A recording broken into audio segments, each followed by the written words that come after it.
ഇതാണ് sequential turn ഇൻഡിക്കേറ്ററെ. എൻ്റെ തൊട്ട് മുന്നത്തെ വീഡിയോയിൽ നമ്മളൊരു സീക്വൻഷ്യൽ ടേൺ ഇൻഡിക്കേറ്റർ ഉണ്ടാക്കിയിട്ടുണ്ട്, പക്ഷേ അത് പൾസേറ്റിംഗ് ചെയ്തിട്ടുണ്ടായിരുന്നില്ല. അപ്പോൾ നമ്മളിപ്പോൾ അതിനെ സ്ക്വയർ വേവ് ജനറേറ്ററുമായിട്ട് വെച്ച് കണക്ട് ചെയ്യണം, അല്ലെങ്കിൽ എസ്റ്റേബിൾ മൾട്ടി വൈബ്രേറ്ററുമായിട്ട് വെച്ച് കണക്ട് ചെയ്യണം. അങ്ങനെ ഇതിനെ പൾസേറ്റ് ചെയ്യാൻ വേണ്ടിയാണ് നമ്മൾ ഈ ഒരു വീഡിയോയിൽ പോകുന്നത്.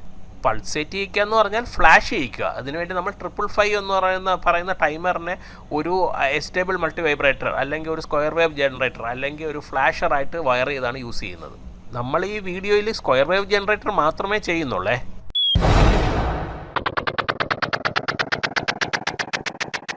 നമ്മൾ അസ്റ്റേബിൾ മൾട്ടി വൈബ്രേറ്റർ അല്ലെങ്കിൽ സ്ക്വയർ വേവ് ജനറേറ്ററായിട്ട് യൂസ് ചെയ്യുന്നത് ഒരു 555 വെച്ചിട്ടാണ്.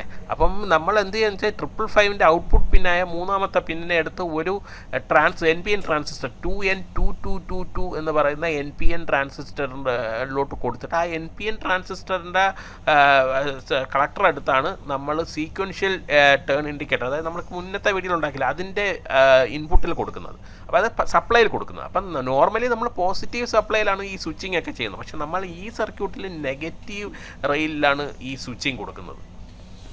പിന്നെ ഒരു കാര്യം, ഏതെങ്കിലുമൊക്കെ സർക്യൂട്ടിൽ IC ഒക്കെ യൂസ് ചെയ്യുന്നെങ്കിൽ ഇതുപോലത്തെ IC ഹോൾഡർ യൂസ് ചെയ്യണം, അല്ലെങ്കിൽ IC സോക്കറ്റ് യൂസ് ചെയ്യണം. അപ്പോൾ അതെന്ന് പറഞ്ഞാൽ IC ഫോൾട്ടി ആയിക്കഴിഞ്ഞാൽ നമുക്ക് ഇമ്മീഡിയറ്റ് ആയിട്ട് റീപ്ലേസ് ചെയ്യാൻ പറ്റും.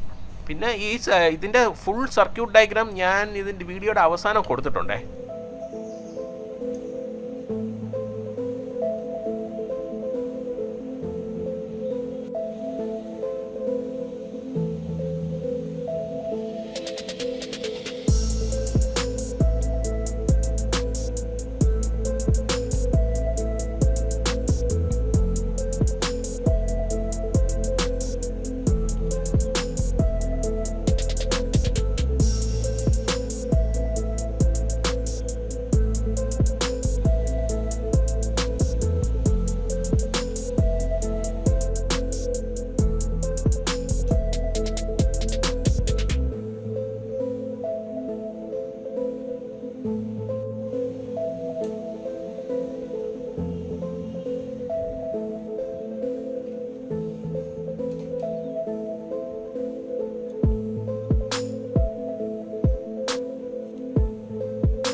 ഇതാണ് അതിൻ്റെ ഫുൾ സർക്യൂട്ട് ഡയഗ്രാം. ഇതിൻ്റെ ലെഫ്റ്റ് സൈഡ് നോക്കിയാൽ നിങ്ങൾക്ക് കാണാം ഒരു NE555 യൂസ് ചെയ്താൽ വയർ ചെയ്തേക്കണം ഒരു അസ്റ്റേബിൾ മൾട്ടിവേവ് അല്ലെങ്കിൽ സ്ക്വയർ വേവ് ജനറേറ്റർ.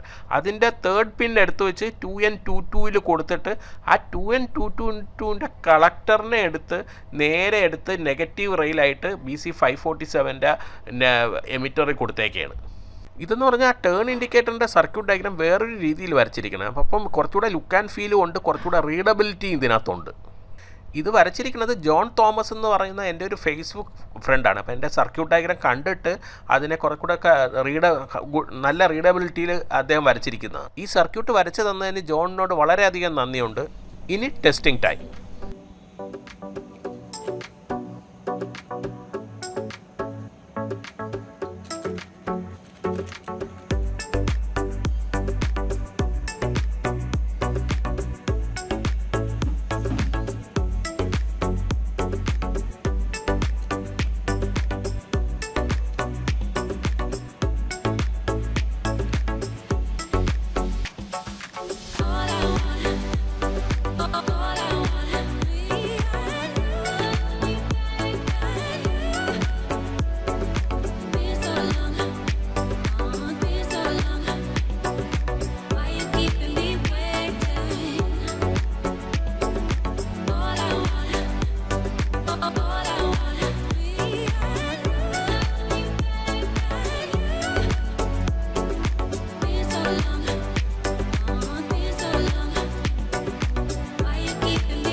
ഈ സർക്യൂട്ട് ഉപകാരപ്രദമെന്ന് നിങ്ങൾക്ക് ഫീൽ ചെയ്യുകയാണെങ്കിൽ ലൈക്ക് ചെയ്യണേ, പിന്നെ നിങ്ങളുടെ ഫ്രണ്ട്സിന് ഷെയറും ചെയ്ത് കൊടുക്കണേ. പിന്നെ അതുപോലെ നിങ്ങൾക്ക് ഈ സർക്യൂട്ടിനെയോ അല്ലെങ്കിൽ വീഡിയോയെക്കുറിച്ച് എന്തെങ്കിലും ഡൗട്ടോ സജഷൻസോ ഉണ്ടെങ്കിൽ വീഡിയോയുടെ താഴെ കമൻറ്റ് ചെയ്യാൻ മടിക്കല്ലേ.